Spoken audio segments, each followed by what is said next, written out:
আসসালামু আলাইকুম দর্শক, শুভেচ্ছা নিন, আপনাদের সবাইকে স্বাগত জানাচ্ছি। দর্শক, অনেক রাত বাংলাদেশে শরীফ ওসমান হাদি ইন্তেকাল করেছেন। ইন্না লিল্লাহি ওয়া ইন্না ইলাইহি রাজিউন। এবং তার এই মৃত্যু সংবাদ বেরিয়ে আসার পরে আমরা যেটা দেখছি যে বেশ কিছু বিশৃঙ্খল ঘটনা ঘটছে। প্রথম আলো এবং ডেইলি স্টার দুটি বিতর্কিত যে দুটি পত্রিকা, এই দুটি পত্রিকায় ছাত্র জনতার যে ক্ষোভ, সেই ক্ষোভের বহিঃপ্রকাশ হিসেবে অগ্নিসংযোগ করা হয়েছে, ভাঙচুর করা হয়েছে।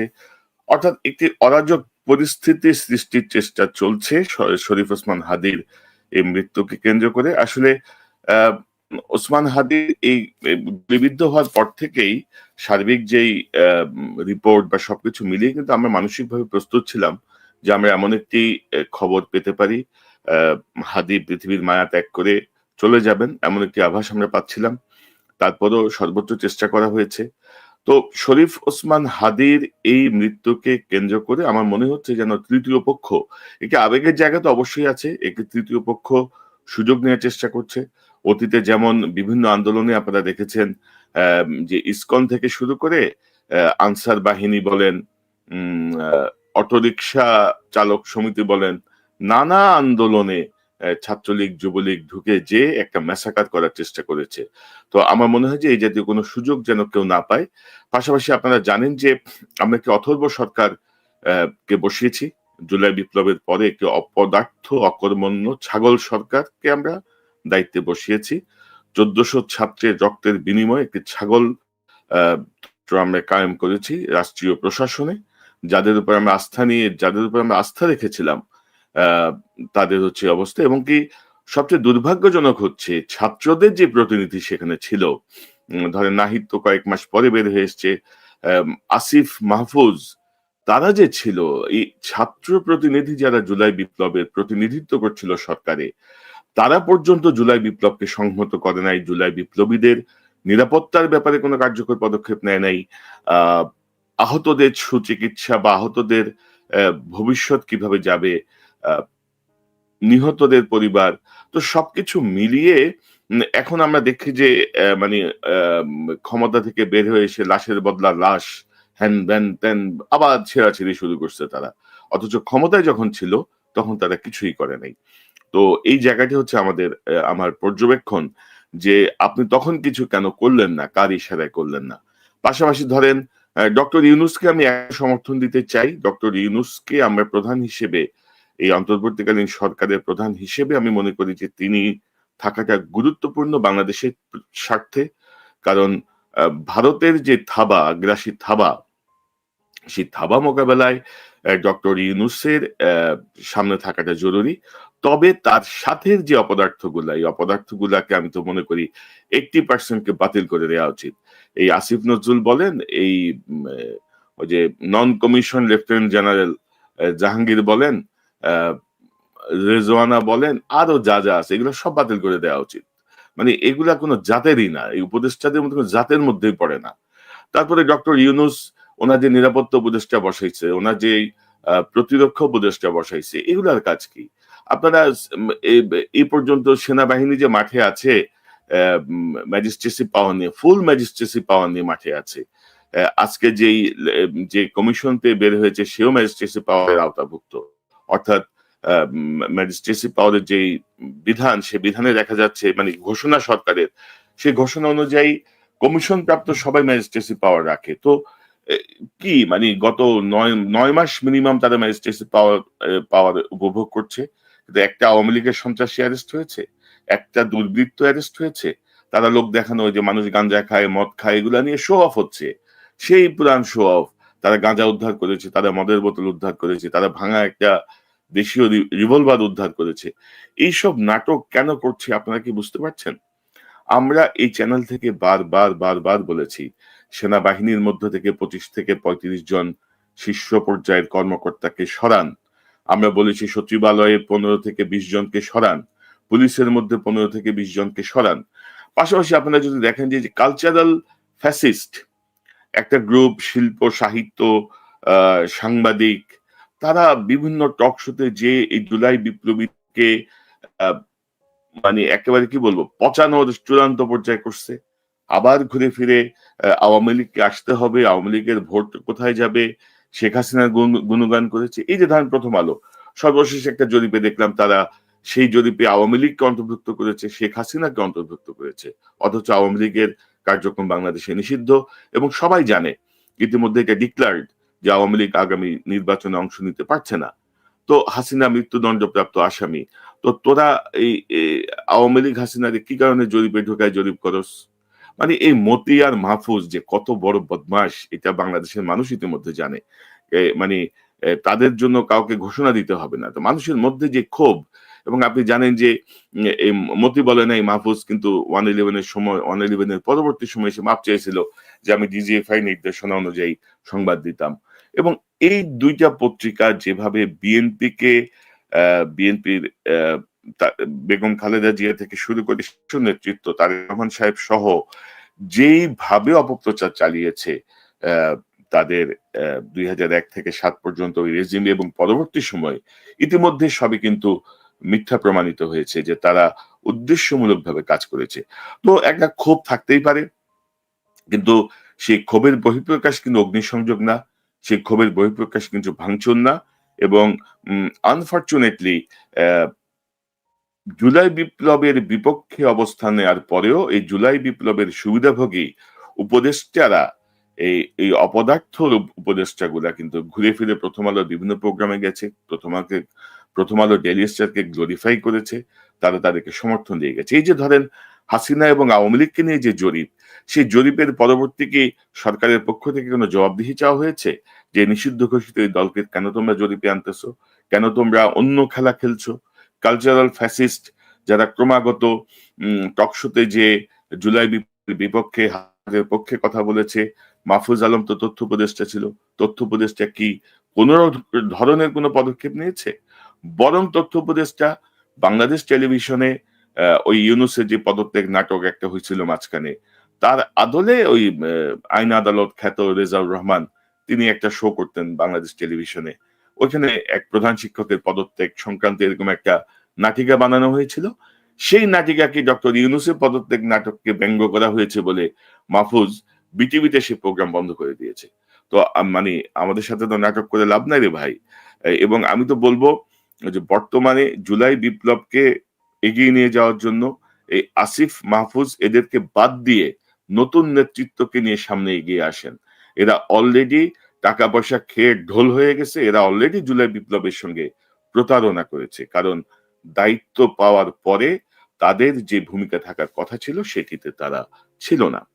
তারপরে যে আসিফ নজরুল আপনি যদি দেখেন যে একটা দেশের মানে মানুষের ক্ষোভের জায়গাগুলো ছিল কি, হাসিনার এই দুঃশাসনের ক্ষোভের জায়গা কি, আমাদের পুলিশ বিভাগ, আমাদের বিচার বিভাগ। আপনি যদি পুলিশ এবং বিচার এই দুইটাকে যদি আপনি ঠিক করতে পারেন পুরো দেশ অটোমেটিক ঠিক হয়ে যায়। আর আর্মি যদি আপনি ঠিক করতে পারেন, এই তিনটাই ছিল হাসিনার মূল হাতিয়ার। তো এখন অন্তর্বর্তীকালীন সরকার ক্ষমতায় আসার পরে আর্মিতে কোনো পরিবর্তন করছে? আপনাদের মনে হয় কোনো পরিবর্তন আসছে আর্মিতে? কিচ্ছু আসে নাই। দুইটা মাল বসে আছে, একটা নিরাপত্তা উপদেষ্টা, একটা সামরিক বিষয়ক উপদেষ্টা। তো কি করছে তারা? তাদের ভূমিকা কি? ওয়াকারে পাত্তা দেয় তাদেরকে? ওয়াকার ইউনুসরে পাত্তা দেয়? ইউনুস তো ওয়াকারের ভয়ে কম্পমান। মানে মনে হয় আরকি যে এই কার্যক্রম আমরা দেখি কম্পমান। ওনার মনে হচ্ছে যেন ওনার ৮৭-৮৮ বছর বয়স, ইউনুস আর কি চায়? মানে আমি এটাই বুঝতে পারছি না। তারপরে আমি ইউনুসকে এখনো এই ক্রুশিয়াল মোমেন্ট গুলো আমি ইউনুসকে সমর্থন দিতে চাই। তবে আমি মনে করি এই আসিফ নজরুল গংশ একটা বিশাল গ্রুপ তিনি বের করে দিন। আমরা এই চ্যানেল থেকে কিন্তু বলেছি, বারবার বলেছি, ভাই সেনাবাহিনীর যারা দায়িত্বশীল অফিসার, দক্ষ অফিসার যাদেরকে শেখ হাসিনা বিভিন্ন অজুহাতে অন্যায়ভাবে চাকরিচ্যুত করেছে তাদেরকে আপনার এই আপৎকালীন সময়ে পুলিশের একটা দায়িত্ব দিন। পুলিশ বাহিনীর মধ্যে হাসিনা যাদেরকে চাকরি থেকে সরিয়েছে, হাসিনা যেসব পুলিশ কর্মকর্তাকে যেসব কনস্টেবল পদে যে নিয়োগে যেসব জায়গায় সর্বশেষ পর্যায়ে এসে এর বাড়ি গোপালগঞ্জ না, এর চাচা আওয়ামী লীগ, এর শ্বশুরের ভাই আওয়ামী লীগ, এর শালার সম্বন্ধী আওয়ামী লীগ না বিএনপি, জামাত, এইসব করে করে যাদেরকে চাকরিচ্যুত করেছে ভাই তাদেরকে আপনারা নিয়োগ দিয়ে দেন। আমাদের পুলিশে যেই ভ্যাকুয়ামটা তৈরি হয়েছিল, যেসব ফ্যাসিস্টের সহযোগী পালিয়ে গিয়েছিল, সেই জায়গাটা পূরণ করার জন্য বারবার অনুরোধ করা হয়েছে এবং এরকম এক দৃষ্টান্ত আছে। জিয়াউর রহমান সাহেব দায়িত্ব নেওয়ার পরে এরকম বহু আর্মি অফিসারকে, অবসরপ্রাপ্ত আর্মি অফিসারকে, পুলিশ অফিসারকে পুলিশে কিন্তু কোঅপ করেছিলেন তাদের, এবং তারা খুব সাকসেসফুলি সে পরিস্থিতিটাকে নিয়ন্ত্রণ করেছিল। তো এখন ধরেন প্রবলেমটা হচ্ছে যে এই অপদার্থ সরকার কোনো কথা নিজেরা বোঝেও না, কিছু বোঝাইতে গেলেও বোঝে না, বরঞ্চ পেছনে লাগে। আবার যখন তারা খাদায় পড়ে, আবার যখন তারা আটকায় কোনো কিছুতে, তখন আবার মানে তাদের গলার সুর নরম হয়ে যায়, অন্যরকম অবস্থা হয়ে যায়। এবং আপনি যদি দেখেন, মানে আমাদের অবস্থা হচ্ছে একটা সঙ্গীন অবস্থা। যখন আপনি বিপদে পড়বেন তখন আমরা আব্বা, যখন আপনি বিপদ থেকে উদ্ধার হয়ে যাবেন তখন আমরা হচ্ছে শালার পুত। এই হচ্ছে গিয়ে অবস্থা। তো যাই হোক, আমরা কোনোভাবেই কিন্তু কোনো আ ভাঙচুর, বিক্ষোভ, অগ্নিসংযোগ সমর্থন করছি না। দয়া করে আপনারা সবাই শান্ত হন। তৃতীয় পক্ষকে সুযোগ দেবেন না। এবং আপনারা যদি আরেকটা জিনিস দেখেন যে গত পরশুদিন আ ভারতীয় দূতাবাস ঘেরাওয়ের একটা কর্মসূচি ছিল। তো ওই কর্মসূচিকে কেন্দ্র করে ভারত কিন্তু অলরেডি একটা আবহ তৈরি করে ফেলছে যে তারা তাদের ভিসার প্রদানের কার্যক্রম অনির্দিষ্টকালের জন্য বন্ধ করে দিয়েছে। তারা দিল্লিতে আমাদের রাষ্ট্রদূতকে তলব করেছে। হ্যান-ত্যান নিরাপত্তা ইস্যুটাকে তারা খুব সামনে নিয়ে আসছে। অথচ ধরেন পৃথিবীতে যুগে, যুগে সব রাষ্ট্রেই ক্ষোভের বহিঃপ্রকাশ হিসেবে বা প্রতিবাদের অংশ হিসেবে কিন্তু এ দূতাবাস ঘেরাওয়ের কর্মসূচি আসে এবং সরকার কিন্তু ওই দূতাবাস ঘেরাওয়ের কর্মসূচির ওই দূতাবাসের মানে ২০-৫০ মাইল আগেই সেটা থামিয়ে দেয়। কিন্তু এটা হচ্ছে একটা প্রতিবাদের ভাষা। কিন্তু ভারত এটাকে যেভাবে নিয়েছে তাহলে আপনারা বুঝতে পারছেন যে এখানে কিন্তু একটা ইন্টারনালি একটা গেম মেকিং চলছে। যে তারা অনির্দিষ্টকালের জন্য ভিসা বন্ধ করে দিয়েছে। এদিকে এই যে তাদের যেই ওভার রিঅ্যাক্ট করার যে বিষয়টা, এই বিষয়টার মধ্যে আমার মনে হয় যে ভারতের এদেশীয় যে দোসরগুলো আছে, সেনাবাহিনীতে, পুলিশে, প্রশাসনে এবং বিভিন্ন জায়গায়, তারা এটার সাথে যুক্ত হয়ে যেতে পারে বা অলরেডি যুক্ত হয়ে গেছে। তো এদেরকে সুযোগ দেয়া যাবে না। কারণ বাংলাদেশে কোনোভাবেই সেনা শাসন কায়েম করা যাবে না।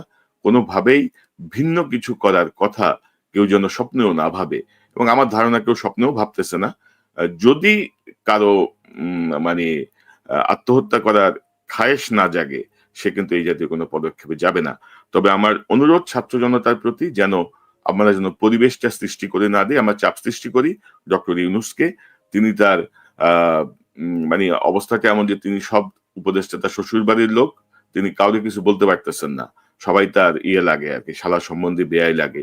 যে কাকে কি বলবো? এবং উনি যেই ব্লান্ডার করেছেন, উনার চিটাগাং এর লোক, উনার এনজিওর লোক, উনার আত্মীয়-স্বজন, ভাই, বেরাদার, যার দ্বারা তিনি যেই তারে একবার সেলিউট দিয়েছে তিনি তারাই এনে বসায় দিছেন।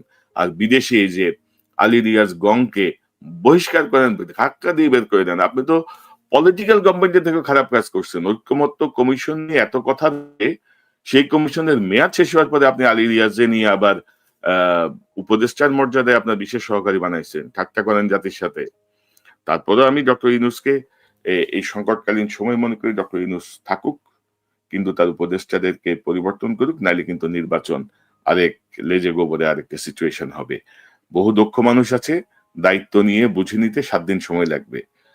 মানে যে যারা এখন যারা আছে, যারা ১৬ মাসেও কিছু করতে পারেনি। আপনি দেখেন না রেজওয়ানা, এই যে সাদা পাথর সব নিয়ে গেছে রেজওয়ানা, জানেই না কিছু। সে নাকি পরিবেশের দায়িত্বে। কি অদ্ভুত কথা। রেজওয়ানা এখন আবার তথ্যের দায়িত্বে।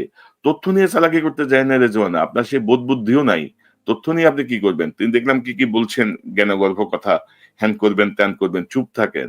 তথ্যে হাতে দিয়েন না। এইটা আপনার যোগ্যতারই বাইরে। আপনার মতো অপদার্থ মহিলাকে দিয়ে এই তথ্য মন্ত্রণালয়ে হস্তক্ষেপ হবে না। আমরা আপনাদের সবারই নতিজা দেখছি।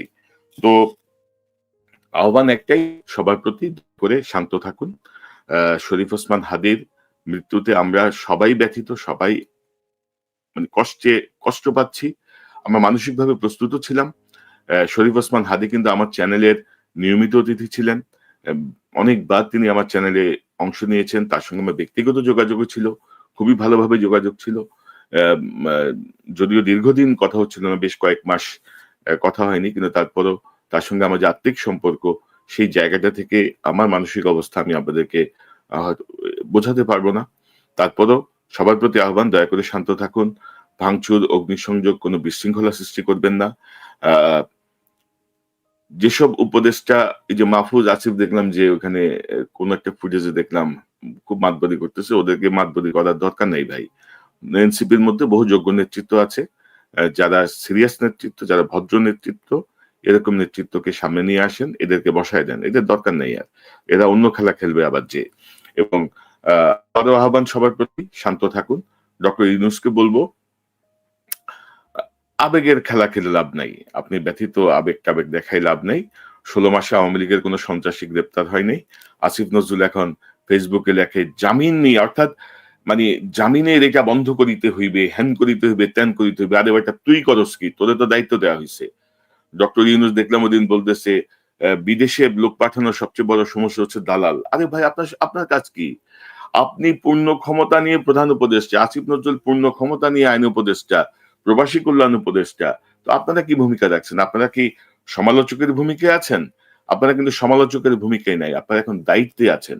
দায়িত্বে থেকে সমালোচকের ভূমিকা পালন করে আপনারা যে কি সর্বনাশ করছেন গত 16 মাসে, এটা আমরা 10,000 মাইল দূরে থাকলেও আমরা বুঝতেছি, এবং বাংলাদেশের সাধারণ মানুষ বুঝতেছে।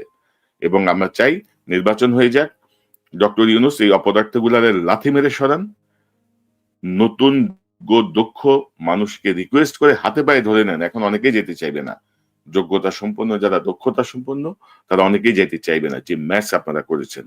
তারপরে যদি হাতে পায়ে ধরে নেন, 7 দিনই যথেষ্ট তারা দায়িত্ব বুঝে নেওয়ার জন্য, একটি সুষ্ঠু নির্বাচন পরিচালনার জন্য। এবং আমি সবাইকে অনুরোধ করব, দয়া করে শান্ত থাকুন, পরিস্থিতি যেন খারাপের দিকে না যায়, এটি রক্ষা করার দায়িত্ব আমার, আপনার, সকলের। এবং হাদির আত্মার শান্তি কামনা করছি, মহান আল্লাহ যেন তাকে জান্নাতবাসী করেন। আসলে আমি হাদির জন্য প্রার্থনা করি এবং শান্তি বজায় রাখি।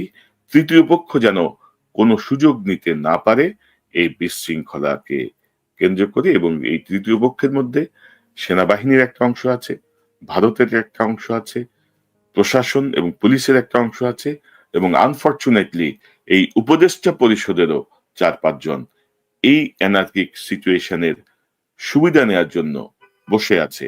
দয়া করে তাদেরকে কোনো সুযোগ দেবেন না। আমাদের দেশ আমাদেরকেই রক্ষা করতে হবে এবং আমাদেরকেই সুন্দর গণতন্ত্রের পথে নিয়ে যেতে হবে।